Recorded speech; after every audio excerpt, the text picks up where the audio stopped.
We are being divided deliberately. And I'm not just talking about the politicians on either side of the aisle, I think, who will lie about each other for power. They'll lie about you and large swaths of the country for power.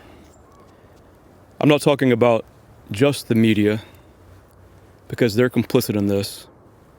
So many of them will misrepresent things, just straight lie, for power, for profit. But it's even worse than that. We're already coming, since I was a kid in the 90s, to not just disagree as Republicans, as Democrats, as Christians, as atheists, or whatever. Not just disagree about the economy, but to see each other as evil, vile, inhuman. When in reality, I think if many of us sat down together, we'd find something on which to agree. It's worse than that. The algorithm is dividing us for profit and for power. How many of the ideas that we have that we think are our own are really formed and encouraged and prodded by the algorithm? Have you ever had that experience where you think you have this original idea that you think is totally yours, that no one else has ever thought of it, and then when you go to set out to do it, you just find out someone else has already done it, and that you probably read about it or heard about it in school, or it's somewhere deep in your mind? That's what's happening with us on our views of the world as atheists, Christians, liberals, conservatives, whatever those words even mean anymore. Think about it. If you click on a video, the videos that get the most push in the algorithm are the ones that push rage, the ones that push straw men of the other side, the ones that mock people in some group or the other. I think of Fred Rogers, the guy I grew up as a kid watching. Very boring guy on TV, but he touched so many lives. He would never be seen on YouTube or Rumble or Twitch. The algorithm would not push that man's content. But he encouraged us to be more human. Because when you click on that one video, and we're all guilty of it, and we watch it for entertainment. We watch rage bait and political nonsense for entertainment. It's like info news. The 24 hours news cycle news like CNN back in the day was a bad addition to American society.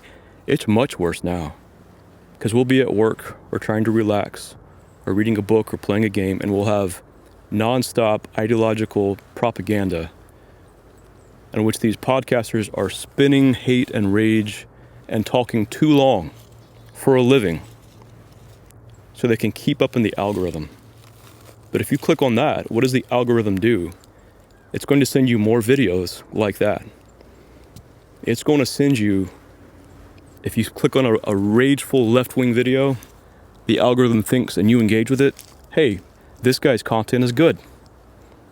And you for clicking on it, you're going to get more of that. And slowly over time, you go deeper and deeper down the rabbit hole.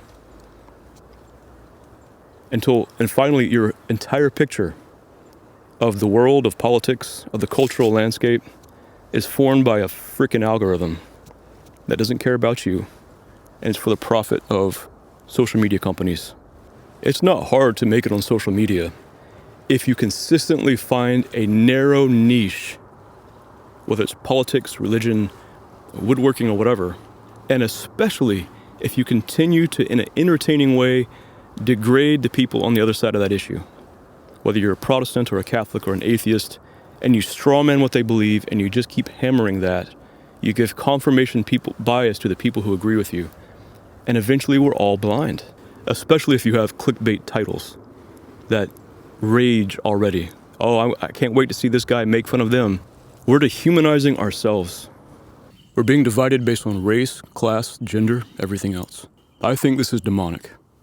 But I also think that probably behind the scenes, there are human agents. This is divide and conquer. The algorithm forces channels and viewers into niches, one-dimensional things, but humans are supposed to be so much more than this. 3 4-dimensional creatures with various interests and thoughts. We're being forced by the algorithm into being overly simplistic. So that's actually all I have to say. But what I would encourage you to do is, 1, treat people you know face to face like human beings. Make the extra effort. Even if you don't agree, even if you open up and you get to know them and you find out you don't agree, treat them like human beings. 2, remember that the algorithm is just forming your opinions. It's faceless. It's not human. It's a computer algorithm designed to make profit based on engaging content, and that engaging content often is our lies, misrepresentations, unfair representations of what people believe. So back away from that. Go outside. Listen to birds sing. Go swimming go to a lake. Go fishing. Go to the mountains. Read books from the Middle Ages. Read Sir Gawain and the Green Knight. This matrix is a lie. The matrix is real, and you're living in it. And I'd like to remind you, as sincerely as I know how, human to human, repent, believe the gospel, pray, go to church, do acts of charity, forgive your enemies, do your best to love others and to add something to this world, because those are the things that are going to add real human value to this world. As always, thanks for watching. God bless.